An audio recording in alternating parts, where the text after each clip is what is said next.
a mi invitado le dieron 10 horas de vida. Eso fue hace 34 años. Ahora su pasión es ver que las personas no mueran antes de su hora. Cuando él comparte su testimonio, los milagros pasan. A continuación, Brian Wills, mi invitado, tenía 22 años de edad. Buena salud, era atleta, graduado en la universidad y estaba a un día de cumplir un sueño de su vida, volverse jugador de tenis profesional, cuando la tragedia llegó. Fue criado en una familia cristiana que creía en milagros y ahora él necesitaría uno. Brian, ¿qué pasó? Un día me encontré acostado en una cama de hospital y un doctor entró y reunió a toda la familia y él dijo: «Joven, tengo malas noticias que darte». Ahora, previo a eso, entrenaba para ir a Europa a jugar en el torneo Satélite, que es una liga menor de tenis. Entonces vi al doctor porque tenía dolor.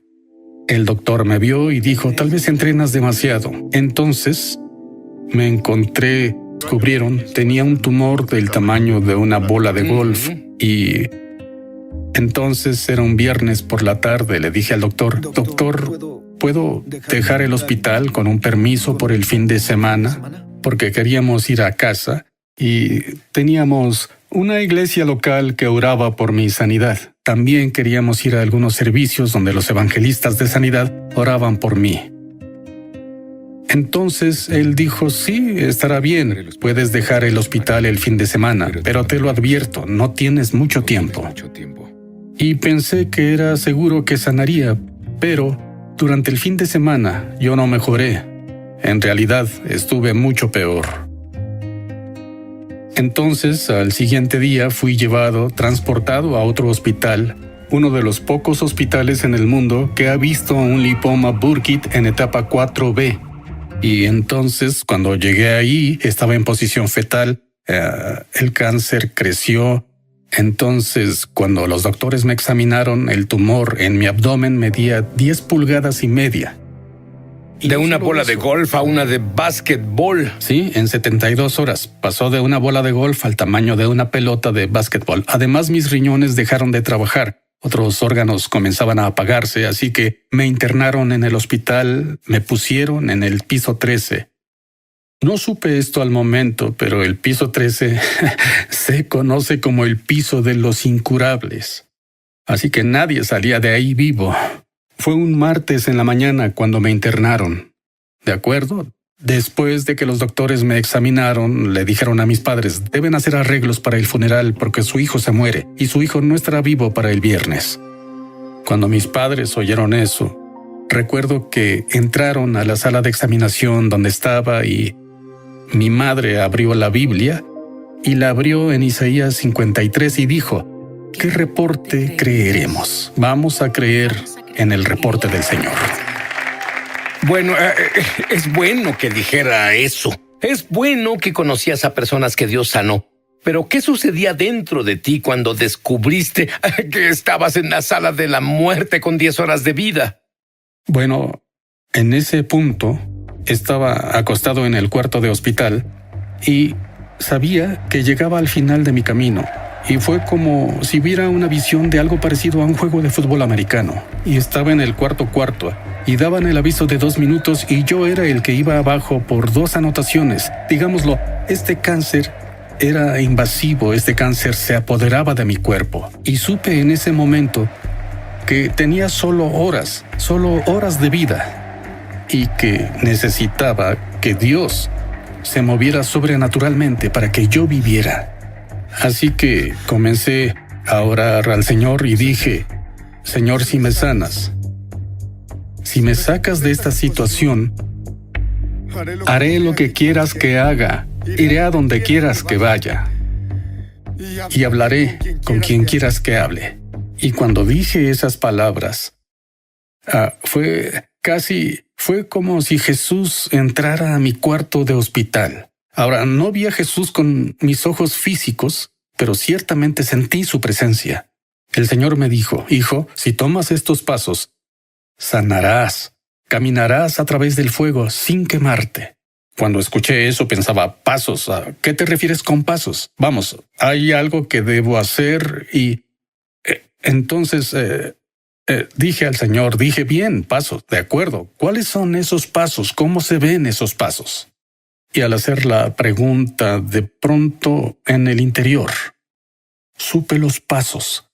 Nadie tuvo que decirme, pero supe que guardaba algo de rencor contra una persona, algo que pasó muchos años antes. Y Dios dijo, si tú tomas estos pasos, serás sanado. Sí. Hoy estás convencido de que si alguien sigue estos pasos, ¿serán sanados? Absolutamente. Bueno, cuando el Espíritu Santo te señaló el rencor hacia una persona en particular, ¿qué hiciste al respecto? Bueno, en mi mente intenté razonarlo. Dije, bueno, pero Señor, eso fue hace tanto tiempo y ni siquiera sé su número telefónico nuevo. Y solo así un número telefónico cayó en mi espíritu y pensé para mí, bueno, parece el número correcto. Sé que es el código de área correcto. Entonces supe que debía corregir las cosas. Así que alcancé el teléfono y tomé el auricular y marqué ese número. Cuando la persona del otro lado contestó, era con quien debía hablar. Entonces me acaburador.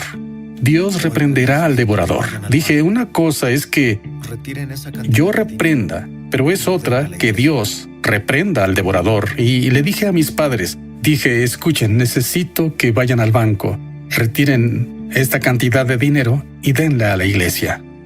Entonces ese fue el segundo paso. El tercer paso que el Señor me mostró fue Proverbios 4, versículo 20, donde dice, Hijo mío, está atento a mis palabras. Inclina tu oído a mis razones, porque son vida a los que las hallan y medicina a todo su cuerpo. Entonces copié los versículos de las Escrituras, los pegamos a las paredes del cuarto de hospital y comencé a decir esas escrituras en voz alta, porque la vida y la muerte están en el poder de la lengua. No he de morir, he de vivir para proclamar las maravillas del Señor.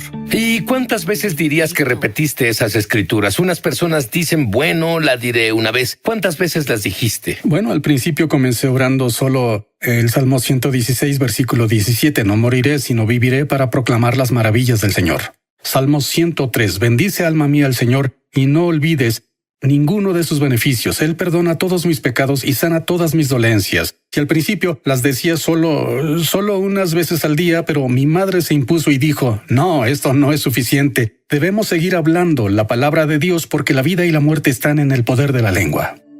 Bueno, otro paso que hicimos fue que le hablé al cáncer. Le ordené al cáncer que dejara mi cuerpo. Le ordené al cáncer que muriera y dije, cáncer, no puedes tomar mi vida. Y le ordeno a todo el cáncer morir en el nombre de Jesús. Ahora estabas en la antesala de la muerte. Tenías unas horas de vida. Le ordenabas al cáncer, pero ¿qué hiciste sobre el miedo? Debiste estar cubierto de miedo. Sí. Por los primeros 10 días recuerdo que me atormentaba el temor.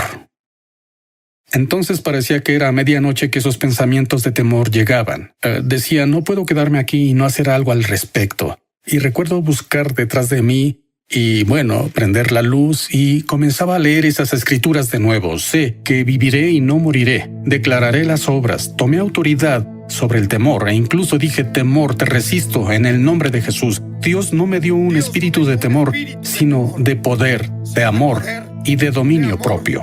Tuve que vencer el temor antes de vencer al cáncer. Y aquí estamos, vamos a la ofensiva, ¿cierto? Como familia. Y durante esta ventana de tiempo, en realidad comencé a mejorar.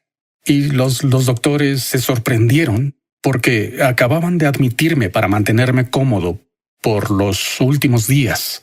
Entonces comencé a mejorar y los doctores notaron eso. Así que el doctor me dijo, debemos hacer una tomografía, debemos ver dónde está el cáncer. Entonces, él fue una tarde, me llevaron a hacerme la tomografía y luego a las 6 de la tarde de ese día, el doctor entró a mi cuarto y estaba temblando. Él dijo, Brian, fuiste a ver al radiólogo. Él me llamó y dijo, este joven, pensé que vería cáncer. Lo revisé de pies a cabeza varias veces y no hay absolutamente nada de cáncer. No hay evidencia de enfermedad en su cuerpo.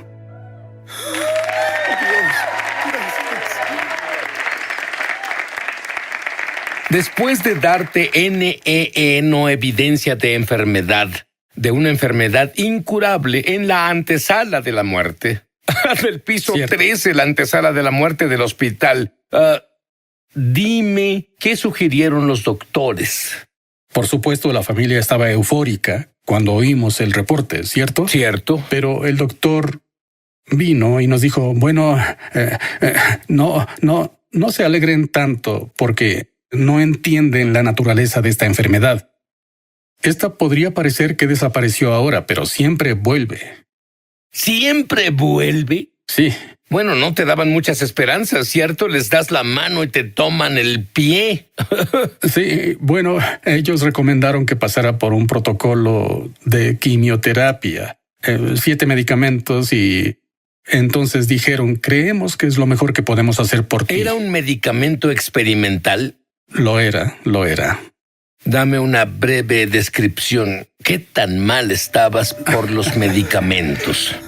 Sí, y los medicamentos me enfermaban. Son uno de los más agresivos para tratar un cáncer agresivo. Entonces perdí mi cabello, perdí peso. Los medicamentos me daban náuseas. Con un sistema inmune comprometido, de pronto mi cuerpo comenzó a sufrir diferentes tipos de otras situaciones y yo, en un punto, tuve una infección que duró por 3 semanas. De hecho, tenía fiebre de 40, 42 grados. Y bueno, en algunos de los pasos que Dios te dijo que siguieras, ¿te dijo algo sobre el poder de la risa? Sí. La Biblia dice que el corazón alegre mejora la salud, ¿cierto? Y el gozo del Señor es nuestra fortaleza. Entonces mi padre llevaba un libro de chistes y él me contaba chistes, ¿bien? Entonces, hay una fuerza espiritual de gozo, ¿cierto? Y recuerdo una vez que estaba enfermo por todo el medicamento y en realidad caí al suelo, ¿entiendes? Mis pies seguían bajo las sábanas, pero estaba acostado en el suelo y estaba enfermo y solo comencé a reír. Comencé ja, ja, ja, ja, ja, ja. Ja, ja, ja. Diablo, parecerá que me tienes ahora, pero solo espera porque cuando salga de este hospital voy a ir alrededor del mundo y predicaré el evangelio. Voy a dejarte los ojos morados, ¿oíste? Te arrepentirás por haberme atacado con cáncer. Dime sobre la visión que tuviste. En la visión vi 2 jarras de agua. Una jarra era una pequeña con agua sucia, lodosa. La otra era mucho más grande, con agua limpia y cristalina. Y él me dijo, tu cuerpo es como la jarra de agua pequeña. Ha sido dañada con enfermedad. Y has pasado por toda esta situación. Pero la jarra grande representa mi palabra. Y si tomas la jarra grande y la vacías en la jarra pequeña, como en la ley del desplazamiento, y él dijo que esa palabra es el agua limpiadora del mundo, disipará toda enfermedad y todo mal que haya en tu cuerpo.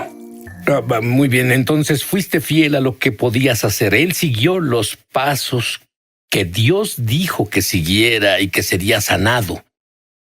¿Cuándo fuiste dado de alta? Fui dado de alta en agosto de ese mismo año y ellos me dijeron en ese tiempo que si pasaba 6 meses sin problemas, que ya me considerarían sano y libre de cáncer. Brian fue el único sobreviviente del piso 13. Pero eso no es todo. Otro milagro, aún más grande, estaba por revelarse a continuación. Lanzamos nuestra escuela de ministerio Es Sobrenatural en español.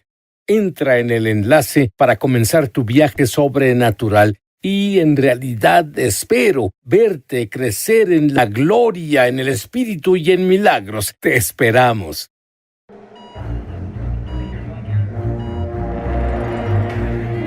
Estamos de regreso a su programa Es Sobrenatural. Brian, después de tus 6 meses, fuiste para una revisión y recibiste, creo yo, la sorpresa de tu vida. ¿Qué te dijo el doctor? Sí, y fui a mi revisión de 6 meses, ¿de acuerdo? Y me alistaba para salir y el doctor me detuvo. Y él dijo, debo decirte algo. Este hospital, los doctores aquí están perplejos con tu historia. Número 1, fuiste sanado del cáncer. Y no hay explicación médica para eso. Y los medicamentos que te dimos durante este protocolo, después de experimentar con ellos, descubrimos que ni siquiera tratan esta enfermedad. No solo eso, son tan letales que todos a los que les dimos estas medicinas murieron, excepto tú. No solo los que tomaron los medicamentos experimentales murieron, todos en ese momento que tenían su tipo de leucemia murieron. Y bueno, esto fue... Tú eres como un milagro cuádruple, según he escuchado. Pero bueno, te dieron de alta, ya libre, estabas entero, estabas agradecido y saliste a hacer tu carrera. Él quería ser tenista profesional. ¿Y qué hiciste? Y me fui unos meses después a perseguir mi sueño de jugar tenis. Y durante el tiempo que perseguía eso, mis prioridades cambiaron. Porque recuerdo lo que es estar enfermo y estar en el hospital. Dije, hay demasiadas personas hoy que están enfermas y están muriendo. Y aquí Dios me dio el antídoto. Era mi sueño hacer eso. Pero un día el Señor me habló y dijo, hijo, quiero que sepas que tengo mi sueño para ti, y mi sueño será aún mejor y más satisfactorio. Entonces estaba en ese punto en mi vida en que dije, bien, Señor, y le prometí al Señor que si me sanaba, haría lo que Él quisiera que hiciera. Y fue desde ese momento que me dediqué a encontrar el sueño y descubrir el propósito que Dios tenía para mí. Entonces, después de sanar, comencé a compartir mi testimonio. Luego mi esposa y yo fuimos a la escuela bíblica y desde ese tiempo comenzamos a abrir muchas escuelas de sanidad y cuartos de sanidad en diferentes lugares. Tu pasión es evitar, esto es lo que él me dijo, evitar que las personas mueran antes de su hora. Este es el deseo de tu corazón. Ahora, hay personas que nos ven ahora que recibieron un reporte del doctor y el doctor dijo, morirá sin esta cirugía, va a morir, tiene cáncer, tiene leucemia, tiene problemas cardíacos, tiene diabetes. Recibieron este reporte negativo. Dile a esa persona justo ahora qué hacer, qué es lo primero que debe hacer. Bueno, ese puede ser el reporte del hombre. Y si estás viendo este programa, yo te digo, ese es el reporte del hombre, pero no es el reporte de Dios. Y puedo decirte que lo que Dios hizo en mi vida, Él lo hará en tu vida. Si Dios me sacó del pasillo de la muerte, si Dios pudo tomar un cáncer incurable que tuve y disolverlo y removerlo y levantarme y darme nueva vida, quiero asegurarte de que hoy servimos al mismo Dios. El Dios que me sanó te sanará. Él no hace distinción de personas.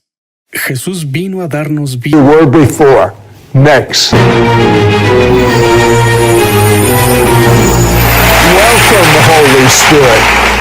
To God be all of the glory. My guest, Tom Hardiman, oversees a worldwide network of more than 400 pastors. His story proves God can use even the darkest of circumstances, no matter what, for His glory. Tom, you were raised Catholic, but in 1972 you had what the world calls, and it was, a defining moment. It certainly was, and I will tell you this was the night before the 1972 Olympic Games in Munich, Germany. I found myself, after all that preparation, being part of the U.S. team.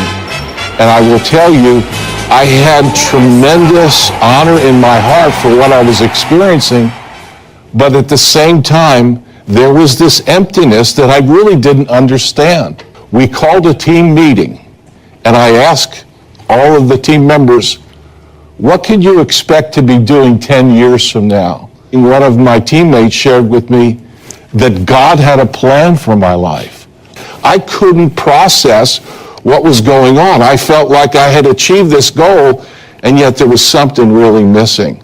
But the Olympic Games in '72 were tragically interrupted with a terror attack. We lost 11 Olympic athletes. The Israeli athletes were killed in a very horrific way, which really deflated everything that was happening to find out where God was and who he was, and if he had this plan for my life. I certainly wanted to discover this. This altered the course of my life. When I asked Jesus to come into my life, there was something that happened that had never been there before. It was the reason for my existence. And when I began to feel that there was a divine purpose for my life that could be pursued, I was willing to sell everything that I had to find this, what I would come to understand was this pearl of great price. So you accepted the Messiah, started a church, but 13 years later, the worst day of your life. Yes, the conflict that existed in this particular moment, 13 years after I had been pastoring, there was this disagreement in the movement that I was in. And there was some severe disciplines and corrections that the movement that I was in was asking me to make, some of which were contradictory to the beliefs that I feel like God would have me hold on to. And so, being criticized so severely, I felt like all of my purpose for my existence was pulled out of me. And this is one of the reasons I felt like I can't go on. I began to have what I would come to understand were panic attacks and anxiety attacks. I found myself with no strength, and my wife drove me to the hospital, and I wound up in the psychiatric ward.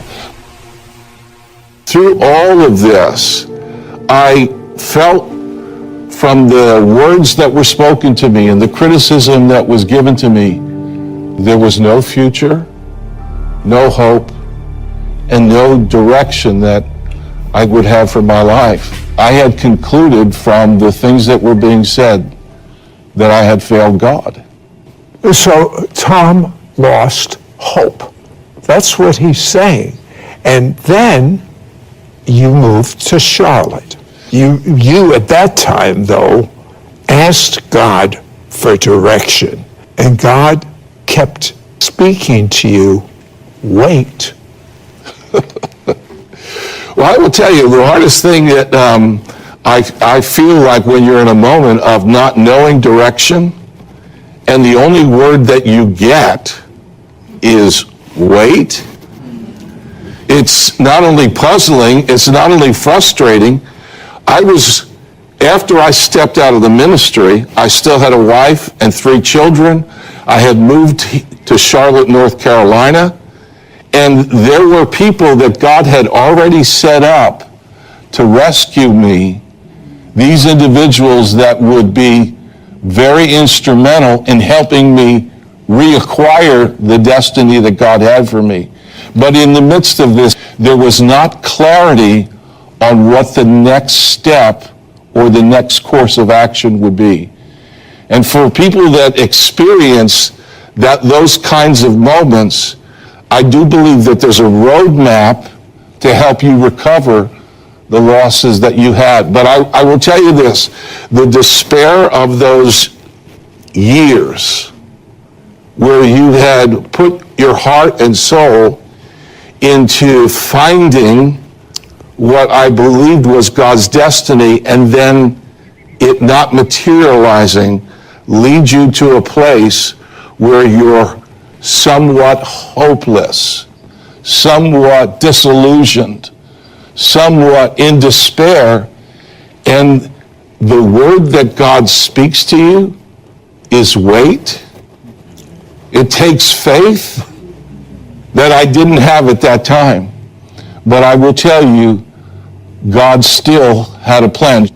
You know, you were actually in a dry dock situation. What did God mean by that? This dry dock is an illustration of what God does with vessels when they try and recondition them and refit them for battle. It doesn't mean gone. But in dry dock, the time where God was telling me to wait, what he was doing was making repairs to my vessel to refit me for further use. This is part of the process that God uses to perfect the people that he wants to use significantly. I've looked at individuals like David and like Joseph and like Moses who spent seasons of time in wilderness-like experiences, and in those seasons of time, God was really preparing them for the next phase of what he wanted to do with them. You made an analogy of barnacles. Barnacles these are crustaceans that attach themselves below the waterline on ships. If these barnacles are not removed, these barnacles begin to grow a hair-like substance, and this hair-like substance is called Satan's beard by mariners. Really? Yes. Huh. And it slows the ship down, but every so often, men and women of God, the people that are in pursuit of God, need to find themselves in a place where the things that have attached themselves below the waterline, and sometimes these are relationships that God's endeavoring to remove from us that simply drain the life from us, but really don't produce anything. As a matter of fact, they slow us down from accomplishing the purposes of God. Before that happened with the USS Constitution, it was called the Old Slow Ship. After all of those things were removed, this was sleek, this was a leadership vessel, and it was ready to be reused in a much more powerful way. When we return, Tom's vision will be your roadmap for your full restoration. Be right back. Here I was. I had a tremendous athletic career. I was able to overcome all kinds of challenges. And here I am. Has it come to this in my pursuit of trying to be faithful to God? But yet I could not reconcile or figure out what the heck was going on. And throughout all of this, I have walked with my wife for 44 years, the mother of our 3 children. We now have 7 grandchildren. It has been a journey. When we got married, we had amazing years and we had great times. We just had unknown things that came upon our lives. Probably in our darkest times, I would hear you crying at night. Ooh, that brings back a rush of emotions. But this one particular night, I remember you having a panic attack. And at that point I went, we need help. And the only place I knew to take you was the hospital. I wasn't angry at God. It was just like, help him to get better, because I couldn't shake him and snap you out of it. My heart just fell. And that was traumatic. Well, when I had to leave you there, then it really hit me. Coming down the highway, the kids were not with me. And I remember thinking, just drive off the road and you'll end it. I mean, I don't get those kind of thoughts. That never had happened. I need a tissue.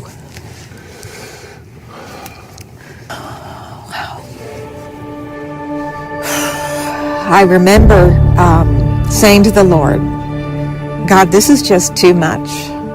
You say that we won't go through more than we can bear. That's what his word says. But this is enough, God.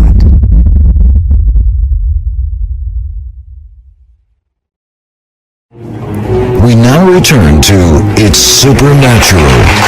Tom says God takes note of our losses and gives us back the years we have lost. Explain that. In the book of Joel, this is written during a time where Israel has not been faithful to the Lord. But here's what God says.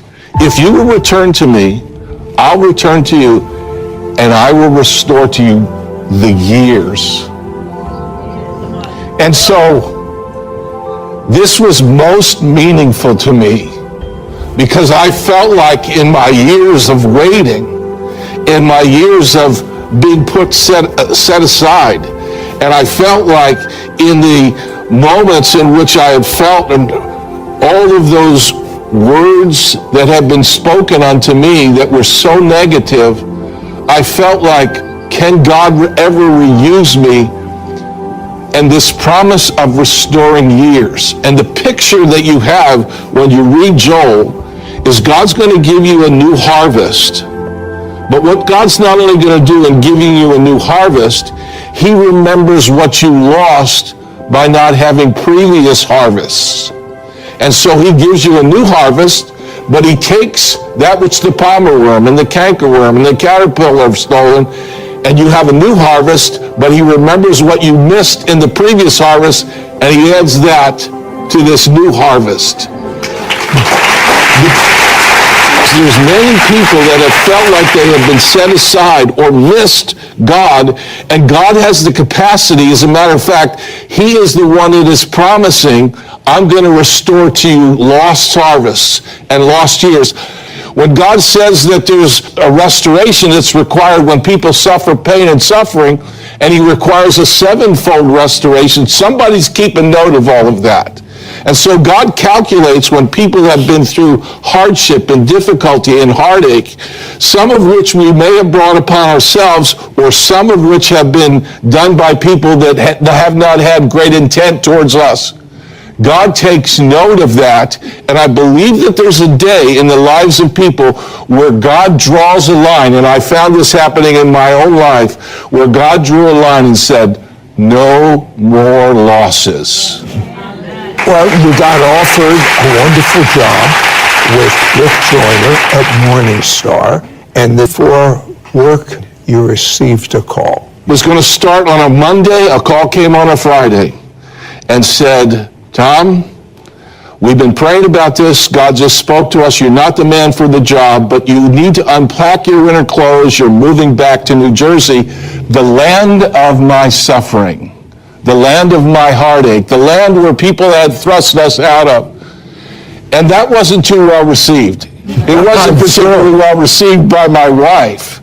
But we knew that we wanted to obey God, so God sent us back to the very place where we had suffered so much. We had been so maligned. But I will tell you this was God preparing a place for us in the presence of our enemies. And God was going to shift around and turn around all the negative things that had been said about us, all the negative things that had been done. And in a moment in time, all of what I had planned was shifting because God had a different plan to restore, and he wanted to restore to us in the presence of the people that had been so maligning to us. He wanted to restore to us our reputation, our dignity, and our ministry. And I do believe, just like with Joseph and just like with Moses, even though Moses did some things that he shouldn't have been doing, God used all of the missteps that I had made, that Moses made, that other individuals had, and weaved it into part of this plan. And I will tell you this, I came out of that period of time with a whole lot more to offer because I knew of people and experienced things in my own life where there was desperation, and I was to come out of that time having a level of empathy and compassion that I would not have had I not gone through all of those moments, to help prepare me for the supervision of 400 pastors. Okay, in your brand new book, Restored, Tom teaches how to recognize the redemptive threads woven into our circumstances. Give us some of these redemptive threads. One of the strongest chapters in the book is that of silent messengers. My older sister was born severely and profoundly retarded, who at 75 years old died and never had spoken a word in her life. And the Lord spoke to me and said, your sister preached a more powerful message to your family than 10,000 preachers could have ever spoken. There are circumstances that we go through where God seems to be silent, but he's speaking powerful messages to us. And in moments where things seem to be out of control, or we don't seem to have a handle on what God's doing, or he's telling us to wait, there are profound messages in those moments in time, and we certainly don't want to miss those messages because it's part of what God needs for us to understand as our future unfolds. Tell us about the wounded soldier vision. The Lord took me to Fort Dix, New Jersey, in a vision, in an open vision, and I saw parade fields, 20 football fields all put together. And the Lord takes me up to the platform and he says to me, I want you to help these. And I could tell that it was a battlefield full of wounded people. And I looked back at the Lord, knowing what I had been through and knowing my own pain. And I told the Lord, I don't want the job. But I could tell from the look on his face in this open vision that I had really disappointed him. And so I said, okay, I'll take the job. And with that, he vanished. And so I proceeded to go through this field, and I could tell that it was just filled with wounded people after wounded people. And I shouted out, you can't leave me like this. And with that, he reappears, and I see, he points to a group of what are called the Fife and Drum Corps in the corner of the field. He said, just get these up and marching. I exhort them to get up. I help lift them up. And I could tell as I'm doing this, this is not a modern day army. This is the army from 1776. This is a battle for liberty and freedom. When they put the instruments to their face, they started playing the most melodious and glorious sound that I had ever heard. As it filters down into the camp, one after another, and soon this becomes a whole army of people that are following this new sound that God's making ready in the earth today. It's a sound of redemption, it's a sound of restoration, and it's a sound of healing and freedom. Are you ready to hear the sound of restoration in your life? There's a starting point. The starting point is forget what's happened in the past and start fresh. Start as if this is the first day of your life. Repeat this prayer after me. Dear God, I'm so sorry for my mistakes. But I believe your blood was more than enough to wipe my slate clean. And I'm free. Now that I'm free, Jesus, come and live inside of me. I make you my Savior and my Lord. And my Lord.